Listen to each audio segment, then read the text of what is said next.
Welcome to another Mafdel product bite.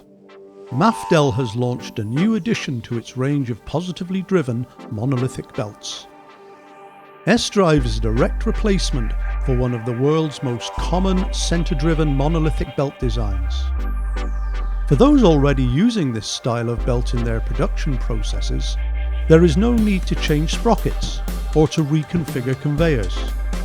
With a tooth pitch of 40mm and a drive tooth width of 80mm, the Mafdel S-Drive will drop into your application without a fuss.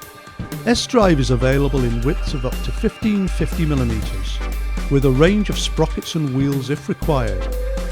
S-Drive is food approved. Full technical support and guidance for S-Drive is available from your Mafdel representative.